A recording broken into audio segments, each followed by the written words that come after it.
원래는 에베소서 5장을 하게 되어 있는데 코로나 바이러스 사태가 너무 심하기도 하고 매일 성경 큐티를 하다 보니까 오늘 주일날 이 본문입니다.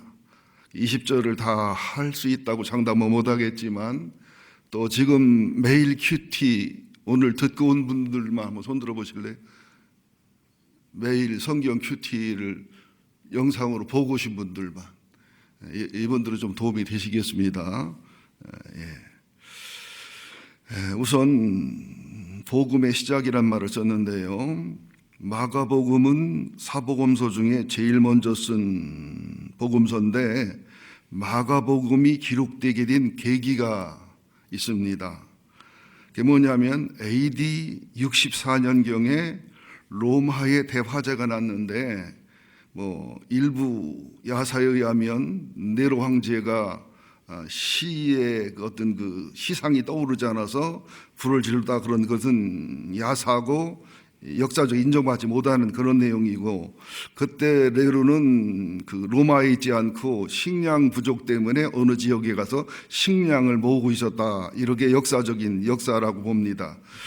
그런데 이 화재가 엄청 번져가지고 이게 약간 기록이 달라요. 어느 기록은 10구역 중에서 7구역은 온전했는데 3구역이 완전 전소됐다. 또 어떤 역사 기록에는 14구역 중에서 10구역이 전소되고 4구역만 남았다. 이유가 어쨌든 처참하고 비참한 상황인데, 이것이 네로 황제가 정신병자 돼가지고 방화해서 지가 시를 쓰려고 그랬다, 이런 여론이, 이런 분위기가 돌아가니까 정치적으로 위기를 느낀 네로 황제와 측근들이 기독교인에게 책임을 전가해가지고 기독교인을 투옥하고 죽이고 하는 사이에 또 백성들의 분노와 증오가 기독교인들에게 향하고 이걸 좋아하는 걸 보고서 대단한 핍박이 시작이 됐습니다. 그래서 AD 아마 64년에서 67년 인류 역사상 최고의 이제 그 기독교인 핍박이 진행이 됐고, 또 이것은 제가 그 전염병을 연구하고 또 교회사를 연구하고 또 요세푸스의 책을 연구하다 보니까 나온 내용인데요, 최초의 인류의 전염병 역사는 도시국가 아테네에서 기원전 BC 430년부터 4년 동안 디프스가 유행해서 인구의 4분의 1이 숨졌고, 또 20년 뒤에 기원전 412년에 그리스 의사 히포크라테스가 오늘날 인플루엔자로 알려진 병의 증상을 처음으로 기록을 남겼다, 이런 기록이 있고요. 또 서기 165년에서 180년 로마 제국의 마르쿠스 아우렐리우스 안토니우스 황제 시절에 유행한 전염병이 심했다. 이때는 얼마나 심했는지 500만 명 이상이 숨진 것으로 추산이 된다.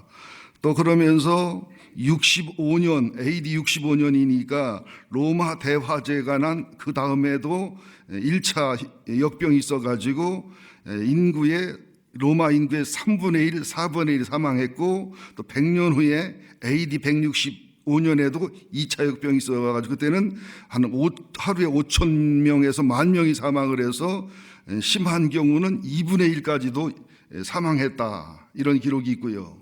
또 541년, 750년 사이에는 비잔틴 제국에서 유행한 유스티니아우스 병이 14세기 흑사병과 같은 병으로 하루에 1만 명씩 숨졌다. 또 14세기, 17세기에는 흑사병으로 인해서 인구의 반, 3분의 1. 그래가지고 이 전염병 역사를 보니까 어마어마합니다. 이 역사를 쭉 살펴보니까 지금 우리가 코로나 바이러스로 인한 고통과 고난은 힘들고 어려운 거지만 역사상으로 볼 때는 크게 두려워할 일은 아니다. 그러나 조심은 해야 되겠다. 또 주님의 음성을 들어야 되겠다. 그렇게 역사적으로 정리가 됩니다.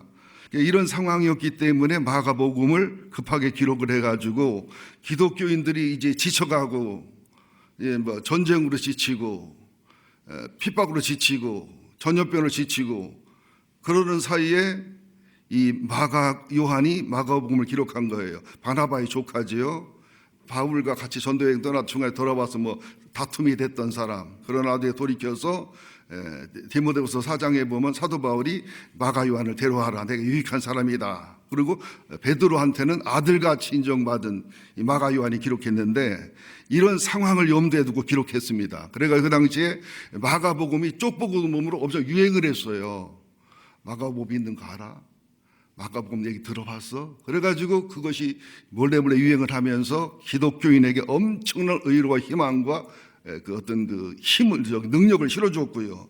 그리고 이제 역사적 기록을 보니까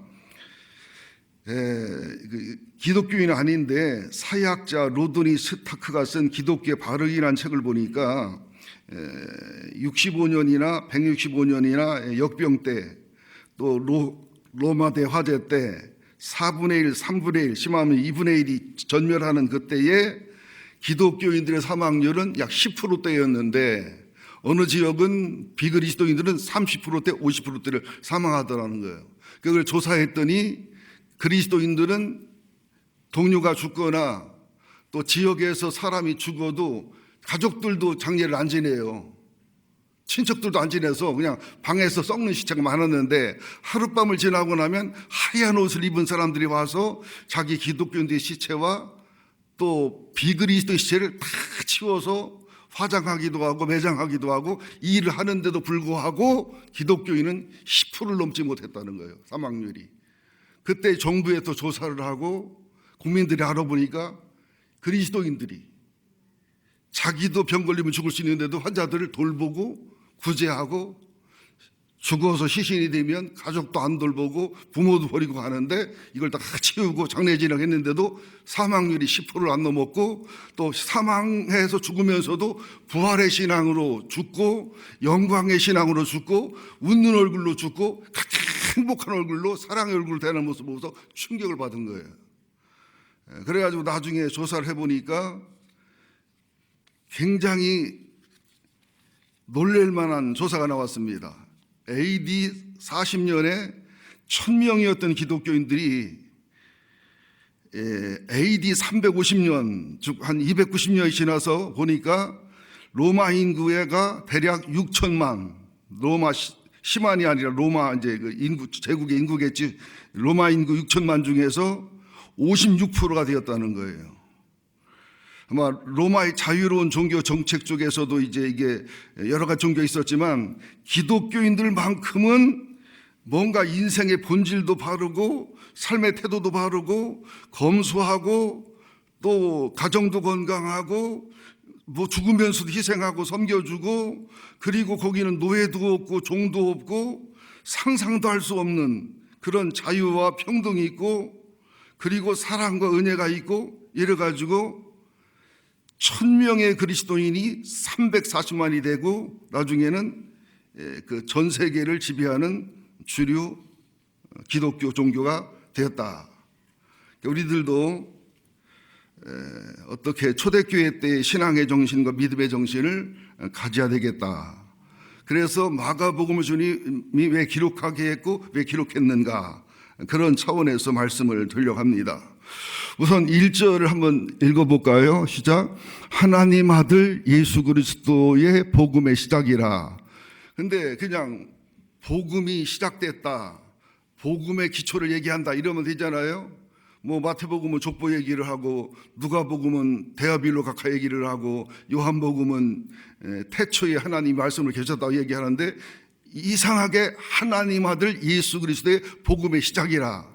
이것이 성경의 3대 선언이라고 그래요. 창세기 1장 1절에 태초에 하나님이 천지를 창조하시니라.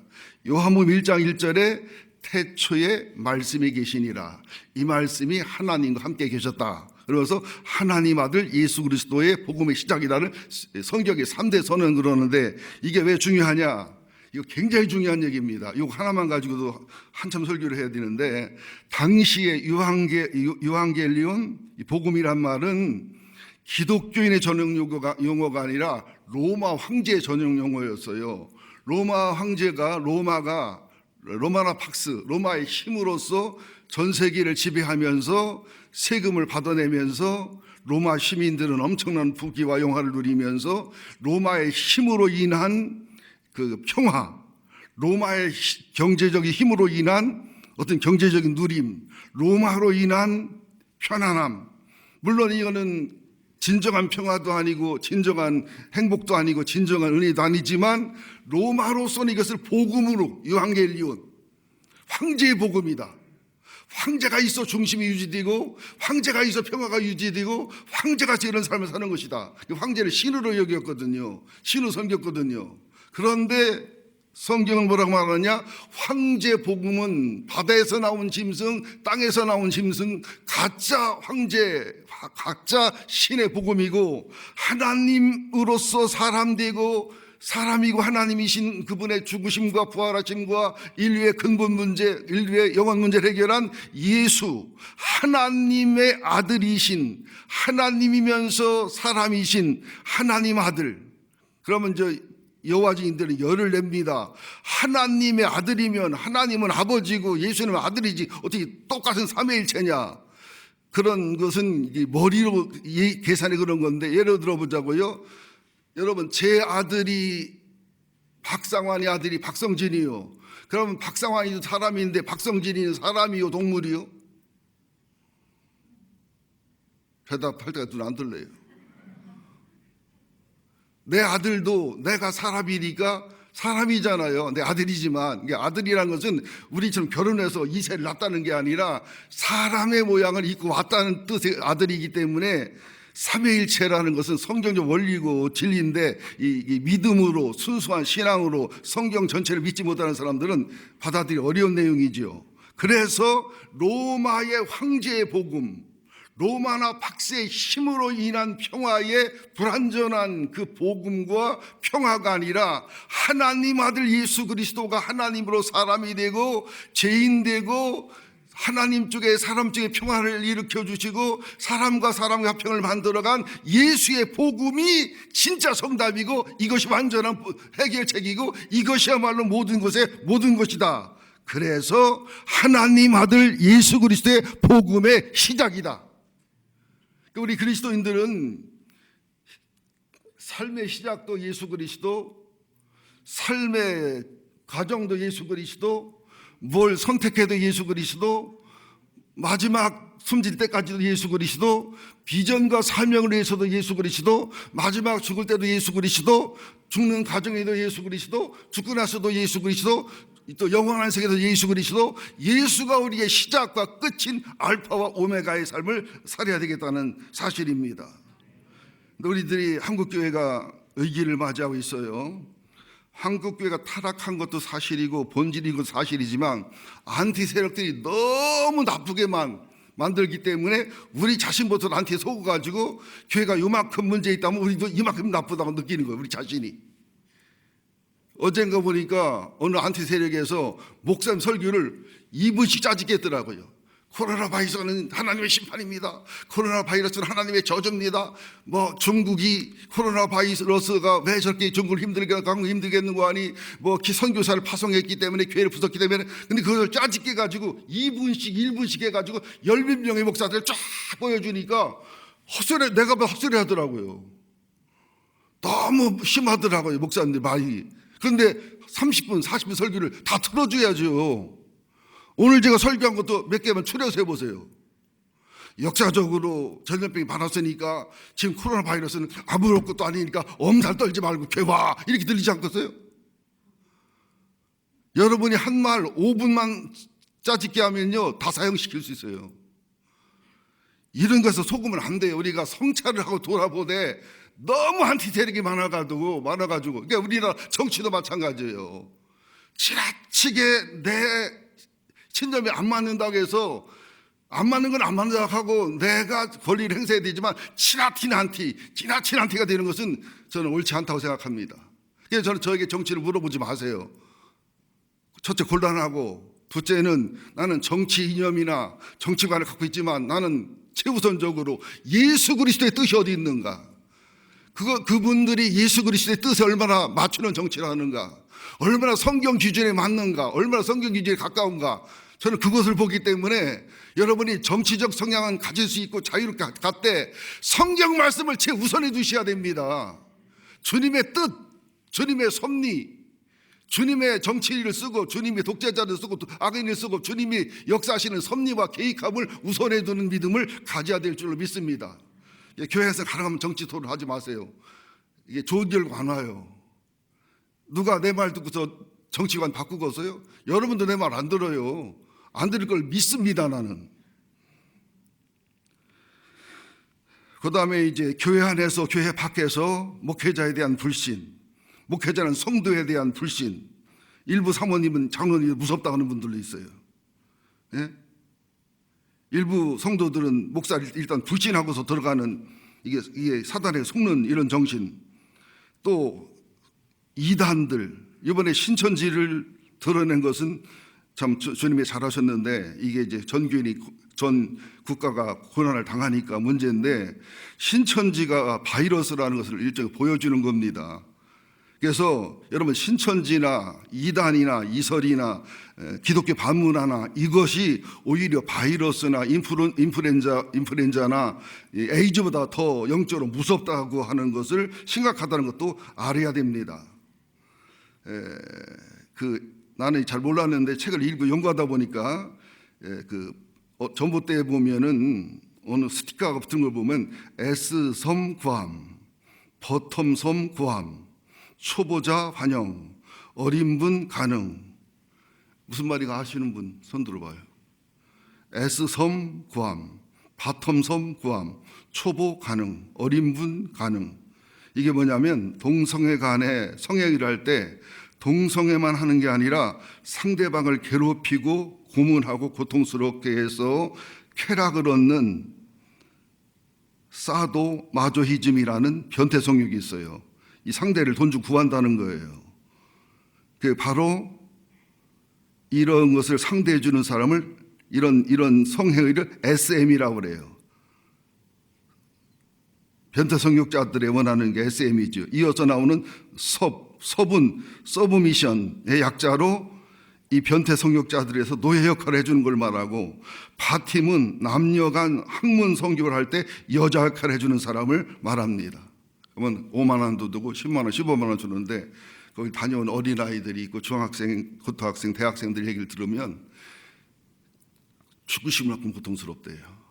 그리고 나중에 그것이 에이즈로 이어지는데 굉장히 거의 100% 가깝게 에이즈로 진행되는 모습들. 또 우리나라는 간통죄가 없어져 가지고 여러분들 주거 침입했지 간통죄는 죄가 안 되는 이상한 법들. 또 우리가 세대 간의 갈등, 이제 다음 세대가 돼야 되는데 다른 세대가 돼버리는, 그리고 젊은 청년들이 고통스럽고 힘들고 어려운 시대를 살아가고 아버지보다 훨씬 못 사는 시대가 돼버린, 거기다가 코로나 바이러스까지 당 터져버리니까 우리가 지금 펀치를 몇 대 맞는 것처럼 어질어질한 거예요. 우리 정신 차려야 될 줄로 믿습니다. 정말 정신 차려 예배하고 정신 차려 기도하고 신앙과 믿음의 본질을 잡아야 되고, 말세 시대의 고난과 고통과 괴로움이 이제 오게 돼 있어요. 그건 인류학자도 사회학자도 성경학자도 얘기하는 건데, 이제 여러분들은 이것은 시작이다 이 얘기를 들으시고 이해하시면서, 여러분들 그동안 인내와 연단을 통과하신 분들이 있죠. 수없는 죽음의 고비와 죽고 싶은 고통과 고난을 기도와 예배와 눈물로 버텨내서 인내와 연단과 어떤 아픔을 신앙 극복한 분들은 예방주사를 맞았고 영적 근육이 강화되어 있기 때문에 앞으로 고난과 고통을 쉽게 수월하게 통과할 겁니다. 그러나 인내의 신앙, 연대의 신앙을 싫어하고 거부하고, 회개하라면 싫어하고, 하나님 말씀대로 십자가 지고 헌신하고 뭐라면 싫어하고, 하나님 말씀을 거역하고 거부하고 편하게 낮은 대로 살아온 분들은 상당히 어려울 겁니다, 통과하시기가. 여러분들 오늘 말씀을 가슴을 열어 들어서 우리 백향목교회는 믿음과 은혜와 주님의 의로 속에 잘 통과하고 잘 승리하시고 예수 복음을 전할 수 있는, 오히려 교회가 부흥될 수 있는, 교회가 성장할 수 있는 교회다운 교회로서의 드러남이 있는 기회가 되기를 예수 이름으로 축원드립니다. 외국의 어느 아가씨가 한국에 와서 연세대 언어학당에서 공부를 하면서 한국어를 약간 할 때 됐는데 얼마나 놀랐는지, 한국에서 먹는 음식이 이건 식인종이나 먹을 수 있는 음식을 먹더래요. 내가 이 말을 왜 하냐면 우리가 너무 두려워하는 것도 믿음이 아니다. 마귀가 주는 것은 두려움이고 주님이 주는 것은 회개와 담대함과 거기서 주님의 은총을 듣는 것이다. 이걸 말씀드리려고 하는 거예요. 우선 눈깔 사탕. 눈깔로 사탕을 어떻게 만드나?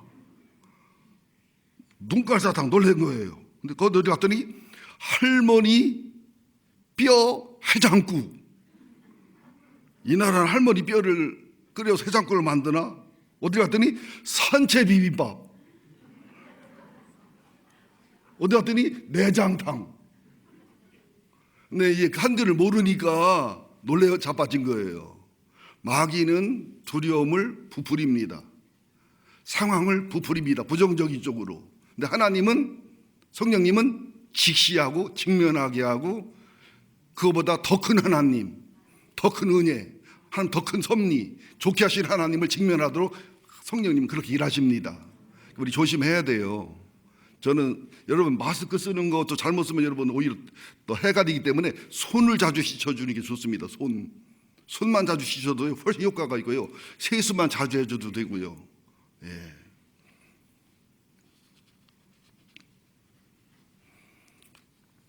이제 두 번째 침례 요한을 좀 살펴보겠습니다.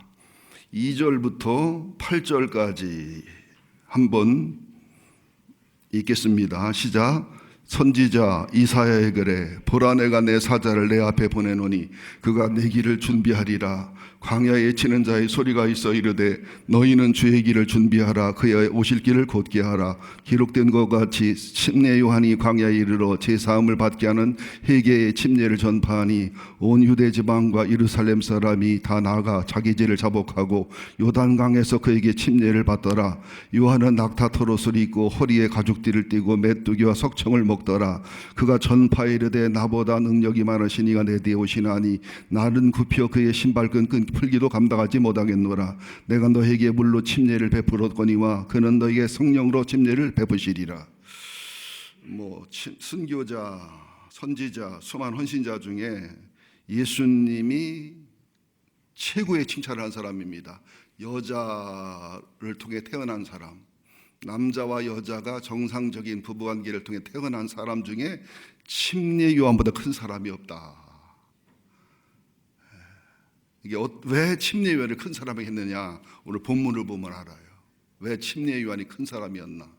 그러나 하늘나라 가면 작은 자도 침례 요한보다 크다. 그것은 이 세상의 큰 것만 기준하지 말고 하나님이 이 땅에 큰 자를 인정도 받아야 되지만 하늘나라 큰 자가 되는 비밀도 알아야 된다. 그게 뭐냐면 침례 요한이 감옥에 있어서 죄와 악과 실족이 드러나고 순교에 죽는 것까지 가야 이 땅에서 큰 자하고 하늘나라에서 큰 자가 된다. 너무도 많은 분들이 이 땅에서 작은 자로 살면서 큰 자로 착각해요. 또 이 땅에서 작은 자로 살면서 큰 자로 착각하고 그분은 구원받지 못하고 지옥 갈 황제 복음만 전해놓고서 하늘나라 상업이 클 거라고 착각을 해요. 이것도 여러분 정신 차려 들어야 될 말씀입니다. 우선 보세요. 선지자 이사야 글에, 근데 실제는 이사야 40장 3절 말씀입니다. 애치는 자의 소리여 이르되 너희는 광야에서 여호와의 길을 예비하라. 사막의 소리 하나님의 대로를 평탄하게 하라. 골짜기마다 도두어지며 산마다 언덕마다 낮아지며 고르지 아니한 곳이 평탄하게 되며 험한 곳이 평지가 될 것이다. 왕이 온다고 하면 다리를 새로 놓고 옛날에 길을 새로 놓고 물을 뿌리고 돌을 줍고 이렇게 예비한 것처럼 침례 요한은 하나님 아들 예수 그리스도를 이게 그대로 받아들이기에는 백성들이 무리가 있으니까 영적으로 연약하니까 중간 역할을 해서 주님을 만날 수 있도록 반듯한 길, 곧은 길, 높으면 깎고 낮으면 채워서 그 길을 예비한 분이 침례 요한이라는 거예요. 우리들도 침례 요한의 사명이 있다는 거예요. 우리들이 관계를 맺을 때 그분과 하나님과 관계가 길이 놓여지도록, 그분과 하나님 관계가 다리가 끊어졌으면 다리를 놔주고, 그죠? 너무 움푹패였으면 그걸 채우고, 너무 올라갔으면 깎고. 그래서 제가 전도를 하다 보면 같이 울어줘야 될 때가 많아요. 뭐 장로한테 사기당했네, 목사한테 성폭행 당했네. 그거 전도 안 됩니다. 그러려면 다 들어주고 목사인 내가 대신 용서를 빈다고 하고 같이 울어주고 몇 개월 걸려야. 어떤 분은 아메이를 하는 분인데 6개월 아메이를 들어줬더니 자기도 내 설교 들어준다고 6개월 오더라고요. 이런 역할을 하는 것이 침례요한의 역할이다. 우리들이 인간관계를 맺을 때나 모든 삶 속에서 이렇게 내가 이런 사명이 있다는 걸 알고서 살아야 돼요. 그럼 나 손해봐야 돼요. 바보가 돼야 되는데요. 당연히 손해보셔야 돼요. 황제 복음은 성공하고 축복받고 잘 되는 거지요. 근데 하나님 아들 예수 그리스도의 복음은 하나님이 사람도 됐는데 죄인도 됐는데 망가지고 깨졌는데 바보 돼야지요. 바보 손들어요. 저 조금 바보 안 같아요? 저 원래 이런 바보 아니었어요. 물론 제가 뭐 현실감도 서 바보도 됐지만 저를 알면 저는 똑똑하고 엄청나게 완벽한 사람인데 바보가 되더라고요. 근데 내가 좀 바보인 거 알아요. 근데 바보가 바보인 걸 알으면 바보는 아니었도 바보는 바보인 걸 모르지 자기가. 여러분 바보가 돼야 돼요. 손해봐야 돼요. 근데 여러분이 조절할 테니까 다른 건 염려 안 합니다. 아무리 해도 바보 돼도 여러분이 조절의 바보가 되지 온전한 바보 될 분은 별로 없으니까. 내 사자를 내 앞에 보내노니. 그리고 출애굽기 23장 20절에도 보면 내가 내 사자를 내 앞에 보내어 길에서 너를 보호하여 너를 내가 예비한 곳에 이르게 하리라. 그러니까 애굽에서 나올 때도 모세를 통해서, 광야를 통과할 때도 모세를 통해서, 가나안 땅도 여호수아를 통해 들어가는데 여항벌을 미리 보내서 작업을 해놓은 다음에 보내잖아요. 전투할 때도 공군이 폭격하고 포병기가 폭격해서 완벽하게 폭격한 다음에 보병이 들어가는 것처럼 그렇게 해주신다는 거예요. 자, 그러면서 3절에 보니까 함께 봅니다. 광야에 애치는 자의 소리가 있어 너희는 주의 길을 준비하라. 그의 오실 길을 곧게 하라. 광야라는 것은 여러분 광야가 이게 한글이나 영어로 보면 명사입니다. 광야, 명사요, 형용사요. 아름답다 하는 것은 형용사지요. 그런데 형용사를 또 꾸미는 거 부사라고 하잖아요. 광야는 누가 봐도 명사입니다. 근데 헬라어로 보니까 광야가 형용사예요. 그래서 이게 왜 그런가 하고 연구를 했더니 영어나 한글에서는 안 나타난 비밀이 있어요. 광야가 한글과 영어가 말하는 그 광야도 광야지만 영적으로 광야적인 삶, 광야의 무서움, 광야의 춥고 또 덥고 한 50도 차이가 나거든요. 50도 60도 차이가 나거든요. 낮과 밤이 목마르고 또 무서운 짐승이 많고 독충이 많고 독뱀이 많고 길이 없고 이 광야의 삶. 우리 그리스도인들에게는 살면서 보면은 태어나서 죽을 때까지 시험 속에 살다 시험 속에 지내다가 시험 속에 죽어요. 광야에서 살다 시험 걸리다가 그러다가 가끔 생수 먹고 가끔 만나 먹으면서 이게 광야길이에요. 이것을 당연히 여기셔야 돼요, 여러분들. 이걸 당연히 안 여기면 광야라는 주님의 뜻을 이룰 수 없는 겁니다. 그래서 이 광야가 명사가 아니라 형용사다는 사실이죠. 그래서 우리는 이 광야를 통과하면서 광야에서 광야인지도 모르고 하나님도 모르는 사람들에게 하나님과의 길을 예비해주고 길을 곧게 해주고 길을 열어주고 연결해주는 역할이 이게 상담이고 치유고 전도고 인도고 사랑이고 섬김이라는 거예요. 그러면서 외치는 자의 소리라고 해서 소리. 여러분 이게 침례요한이 굉장히 지혜로운 겁니다. 소리가 뭐냐면 없어지잖아요. 지금 녹음기가 있고 뭐 이제 촬영기가 있지만은 옛날에는 그것처럼 하나님의 사람은 소리로 끝나야 돼요. 코리템 여사 같은 경우가 2차 세계대전 때 유대인을 보호하다가 온 가족이 죽었거든요. 그냥 죽은 게 아니라 막 그냥 고문 당하다 죽고 어디를 성폭행 당하다 죽고 코리템 여사도 성폭행 당하고 막 그런데 그분이 그걸 다 이기고 신앙으로 극복해서 간증을 할 때 막 독일 군들이 와서 회개하고 폐잔변대 회개하고 막 완전 스타가 됐습니다. 그때 어느 목사님 한 분이 하나님이 영광을 받으시고 여사님을 높여주시니 얼마나 기쁘고 즐거우셔요. 그랬더니 얼굴색이 싹 변하면서 내가 왜 안 웃는 줄 알아요? 저는요, 주님 태운 낙이에요. 나는 광야에 침례요한 외치는 소리예요. 내가 왜 영광을 받아야 되고 내가 왜 이렇게 기뻐해야 돼요? 내가 왜 이 자체를 즐겨야 돼요? 저들이 치유되고 회개되고 변화되면 그것이 행복이고 주님이 기뻐지고 주님이 행복해지면 그 즐거움이지 내가 즐거워하고 내가 기뻐할 이유는 없지요. 여러분, 우리 그리스도인들이 이런 마음을 가지셔야 됩니다. 여러분, 우리는 유명해지는 것을 부담스러워해야 돼요. 자꾸 누가 알아주는 것을 괴로워해야 돼요. 자꾸 높은 자리 가는 것을 고통스럽게 여겨야 되고 두려워하는 것이 정상적이다. 광야의 친자의 소리였어요. 그러니까 침례요한은 예수님 사랑하다가 소리 없이 사라졌고, 또 신부를 취하는 건 신랑이지만 이걸 보고 기뻐하는 친구의 기쁨이 충만하다는 진짜 친구였습니다.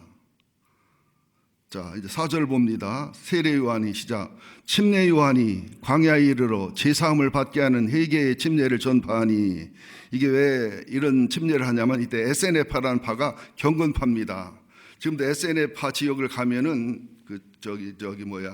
고고학적으로 이게 발굴해내 가보니까 침례탕이 곳곳에 있어요.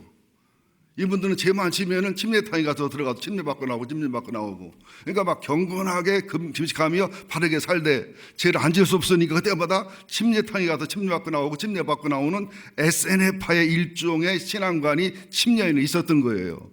그렇게 하나님 앞에 죄를 용서받고 죄를 회개하게 해서 죄로 어두워지고 죄로 완악해진 사람들을 예수님 말씀을 알아들을 수 있도록, 예수님을 영접할 수 있도록, 예수님의 사역할 수 있도록 그 역할을 해준다는 거죠. 사도 바울이 나는 중매쟁이로 한 정결한 처녀를 신부에게 중매한다, 그런 마음도 침례요한의 그 마음이었다는 거지요. 자, 5절 6절 봅니다. 온 유대 지방과 예루살렘 사람이 다 나가 자기 죄를 자복하고 요단강에서 침례를 받더라. 요한은 낙타토롯을 입고 허리에 가죽띠를 띠고 메뚜기의 석정을 먹었더라. 그런데 이상하게 이 당시에 침례 요한의 침례는 100% 인정받다시피 100%, 거의 100%. 또 이 침례를 받아야 경건한 사람, 이 침례를 거부하면 경건치 못한 사람, 정상적이지 않은 사람. 그런데 성령으로 침례를 주는 예수님의 침례는 거절하기도 하고 싫어하기도 하고 대적하기도 하고, 이거 희한하지요. 이 세상은요, 적당히 이게 뭐라 하면 좋을까, 통속적으로 통용이 되고 이해가 되고 보편화가 되고 하면은 이게 자기 체면을 위해서 종교적으로 어떤 인격적으로 도움이 되면 침례를 받아두려고 그래요. 이게 사도 바울이 그러잖아요. 이 독사의 새끼들아, 침례를 왜 받아오느냐고. 네가 죄를 지면서 그래 그러면 버리면서 하라고. 침범받는다고 해결된 게 아니라고 이런 책망하는 것처럼 그렇게 인기가 있고 그렇게 슈퍼스타였던 거예요. 그런데 정작 그런 슈퍼스타가 부증하는 예수님은 믿기도 하고 안 믿기도 하고, 슈퍼스타가 인정하는 예수님은 안 믿으니까 침례요한 침례를 받지 말든지 받았으면 예수를 믿든지 해야 되는데 이게 모순된 행동을 많이 하는 거예요. 예수님이 그렇게 말씀하잖아요. 너희는 춤을 춰도, 노래를 해도 춤을 추지 않고, 가슴을 쳐도 통곡하지 않고, 장례식장이나 잔치집에 행동을 해도 회개할 것도 회개 안 하고, 또 기뻐할 거 기뻐 안 하고, 금식하면 금식한다고 믿었다고 하고, 안 하면 안 한다고 하고, 이런 악함이 너희들 속에 있지 않느냐. 우리들 속에도 이 마음이 있지 않느냐는 거예요. 이렇게 말씀 전하면 이렇게 문제, 이렇게 설교하면 이렇게 문제, 이런 성경 이렇게 문제. 여기 오신 분들은 뭐 다 이걸 이기고 오신 분들이야 믿습니다. 근데 여러분이 이제 마스크를 해서 얼굴색이 변하는 걸 안 보여서 내가, 그런데 눈빛만 봐도 알긴 알아요. 그러면서 6절 7절 봅니다. 시작. 요한은 낙타토롯을 입고 허리에 가죽띠를 띠고 메뚜기와 석정을 먹었더라. 이야, 요한 낙타토롯 입었으면 모피코트 입었네. 허리에 가죽띠를 띄었으면 이게 소가죽이요 무슨 가죽이요, 메뚜기 석정을 먹었네. 그게 아니고요, 광야 식물이에요. 거칠 낙타토롯, 옛날에는, 요새는 남자는 시계, 여자는 목걸이, 반지로 그 어떤 그 명품의 수준을 보잖아요. 옷도 보지만 당신은 이 띠로 봤습니다. 가죽띠가 그냥 핸드메이드지만 이게 아주 싸구려. 그리고 낙타토롯도 막 그냥 야생적인 거지요. 메뚜기, 석청은 광야의 꿀을 말합니다. 이것은 뭘 말하느냐면 꼭 그 하라는 얘기가 아니라 신앙생활을 하되 세상에 인스턴트, 맛있는 거 이런 것들을 좋아하지 말고 광야 생활 살면서 그냥 자연으로 하는 것처럼 하나님의 본질의 복음, 원시적인 복음, 하나님의 말씀에 가장 가까운 말씀, 한국 문화나 세계 문화에 오염되지 않은 순수한 신앙, 이런 것들을 사모하고 살아가는 거예요. 구약에도 보면 제단을 쌓을 때 다듬지 않은 돌로 쌓아라. 이게 뭐냐면 신앙은 자연스러워야 된다. 가공하지 말아라. 음식도 가공식품이면 안 좋잖아요.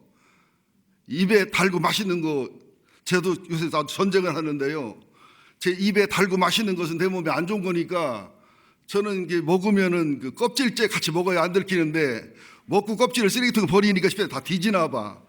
당신 간밤에 그 꽃감 2개 먹었네? 아니요, 하나만 먹은 거예요. 그건 지난밤에 먹은 거야. 뭐 먹었네? 앞으로 껍질째 먹어버려야 되려나 봐. 안 들키려 하루는 가위로 막 오려놨더니, 가위 오리랑 또 자세히 오리지 이러면 알아보지 내가. 그래도 몸 건강을 해 그러는 거예요. 이런 신앙의 자세를 우리가 배워야 됩니다. 그러면서 7절 8절이 굉장히 중요해요. 그가 전파에 이르되 나보다 능력이 많으신 이가 내 뒤에 오시나니 나는 굽혀 그의 신발끈을 풀기도 감당하지 못하겠다. 나는 그분은 하나님이고 나는 사람이고, 그분은 하나님으로 사람된 구세주이고 난 구세주의 앞길을 예비하는 사람이라 내 신분과 내 분수를 안다는 거예요. 저도 가끔가다 하나님의 영광을 도둑질하고 예수의 영광을 도둑질한 적이 있는데, 너무도 많은 하나님의 사람들이, 일부 또 성도님들이 예수님하고 동등하려고 하거나 예수님에게 높아지려고 하거나, 역사를 보더라도 이게 황제감이 아닌데 내시들이, 야망가들이 이게 정권을 잡아가지고 나를 홀론케 하는 경우가 많이 있거든요. 이것처럼 우리들은 침례요한의 겸손함과 하나님을 닮고 예수를 닮때 그의 권위와 그의 자리를 탐내는 것은 악이고 이단 사상이라는 것을 아는 겸손을 가져야 된다는 거죠. 그리고 언제나 주님 영광 받으시고 저는 한 일이 없습니다. 그러면서 8절에 나는 너에게 물로 침례를 베풀거니와, 예수님은 성령의 침례를 베푼다. 이것도 예수님의 침례와 침례를 연구해 보니까 너무너무 깊은 뜻이 있더라고요. 영어나 한국어는 안 나오는데 헬라어를 연구해 보니까 예수님의 침례는 요단강에 가서 물속에 푹 들어가서 우리 침례교만의 침례처럼 잠수하듯이 염색하듯이 푹 들어가 완전히 죽고 완전히 부활한 완전한 침례, 근본적인 침례를 말하는데, 침례 요한의 침례는 요단강에 들어가지만 발만 들어갔든 허리만 들어갔든 이라 들어간 거 아니에요. 물속에 들어갔다 나온 침례예요. 그러니까 인류를 구원하거나 영혼이 구원받는 이런 침례가 아니고 온전한 침례를 받기 위한 예비 침례. 음식으로 말하면 예수님의 침례는 본 음식이고 침례의 침례는 본 음식을 먹기 위한, 그죠? 스프 정도로 이해하면은 어느 정도 맞는다는 거예요. 예수님의 침례는 구원과 연결되지만 침례의 침례는 구원과 상관없어요. 예수를 믿기 위한, 침례 받기 위한 과정의 침례. 우리들도 우리가 예수를 전해도 나를 믿어 구원받는 건 아니잖아요. 내가 다리가 되고 고정기를 만들어, 그저 중간 역할을 해서 예수님을 만나 그분 때문에 구원받고 그분 때문에 영광받는 그런 삶을 살아야 되겠다는 것이죠. 그러니까 우리 목회자들이나 또 하나님의 일을 많이 하는 사람들이 정말 조심할 게, 나는 예수가 아니다. 나는 중매쟁일 뿐이다. 나는 그분의 신들매 풀기를 감당하지 못하고 나는 그분의 종이고, 내 침례는, 내가 말하는 복음은 부분적이고, 그죠? 모순도 있고 틀림도 있고, 온전한 복음은 예수한테만 있다. 온전한 상담은 예수만 할 수 있다. 온전한 치료자는 예수뿐이다. 온전한 권위는 예수뿐이다. 이게 침례 요한의 삶이었다는 거죠. 그래서 예수님이 여자가 낳은 중에 가장 큰 자였다는 거예요. 나는 우리 교회도 침례 요한처럼, 그죠? 가장 큰 자로 가득 차는 교회가 되기를 예수 이름으로 축원드립니다. 아울러 하늘나라가 더 큰 자가 되기 위해서는 속에 죄와 악과 속에 숨은 속사람을 강건케 하고 속사람을 다듬어 성결과 성화를 이루어서 마지막 순교자의 삶을 살아가고 순교자의 길 걷는 하늘나라까지 가서도 큰 자가 되는 것이 여러분의 진정한 성공이고 제 목회의 본질도 그것이다. 저는 그렇게 믿습니다. 자, 그러면서 그런 우스갯소리가 있더라고요. 성도들의 평등이 있다는 거예요. 성도들의 평등. 다 침례위원회 겸손 권유를 가져야 되는데 성도들의 평등이 있는데 뭐가 평등이니까 우리들은 어떤 면에 있어서 평등해요. 돈 많다, 돈 적다, 배웠다, 못 배웠다, 직분. 근데 우리는 평등이 있다는 거예요. 무슨 평등이죠? 우리는 하나님 앞에 죄인이라는 평등. 그러나 우리는 하나님께 용서받은 죄인이라는 평등. 그 다음에 평등이 깨지는 것은 용서받은 죄인으로서 은혜받은 성도로서 얼마나 반응하는가는 여러분의 평등은 깨져야 거든요. 여러분의 반응에 따라 여러분의 그 감격에 따라 달라지는 부분이 그 부분이죠. 어느 목사님이 그 재미난 소리를 해서 제가 읽어봤더니 40대는 지식의 평등이 있대요. 대학을 나왔든 안 나왔든 뭐 대학 나온 것이 유리하지만 인생 경험이나 책을 읽은 거나 종합적으로 볼 때 40이 되면 좋은 데 나왔든 뭐 현찮은 데 나왔든 대학을 나왔든 안 나왔든 지식이 평등해지고 경험이 평등해지고 50대가 되면 남녀 간에 얼굴의 평등이 오고 몸매의 평등이 온대요. 평균적으로 안 그런 분도 있지만 60대가 되면 성평등이 오는데 남성은 여성처럼 되고 여성은 남성처럼 되고 저는 옛날에 집사람이 드라마 보고 울으면은 난 이세가 이해가는 요새 내가 울어요. 지난번도 뭐 드라마 보는데 막 눈물이 막 나는 거예요. 그래도 집사람은 덜 울어 내가 울어.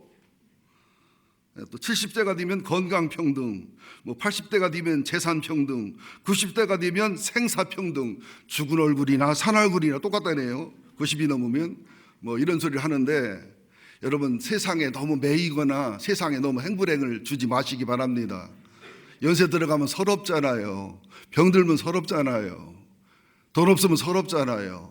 그것을 힘들고 어려운 현실이지만 그것에 매이지 말고 좀 더 차원 높은 신앙과 믿음으로 승화하는 삶을 우리가 살아야 될 줄로 믿습니다. 아마 오늘 여기까지만 하고서 마무리를 해야 될 것 같습니다. 그러면서 마무리하면서 마지막으로 아까 얘기했지만 정리하기 위해서 종교 사회학이나 사회학자로 굉장히 유명한 로드니 스탁이 한 말입니다.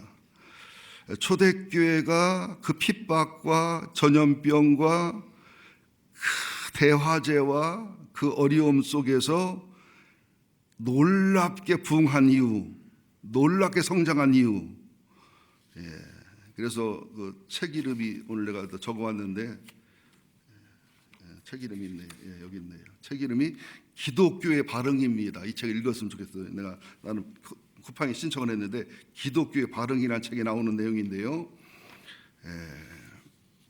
초대교회 때는 기독교의 본질이나 신앙의 본질이나 또 모든 종교들의 그 혼란과 혼돈스러운 로마 신화, 그리스 신화를 넘는 이게 종교의 본질이랄까 신앙의 본질이랄까 어떤 하나님 말씀의 본질이 분명했기 때문에 매력을 느꼈다는 거예요.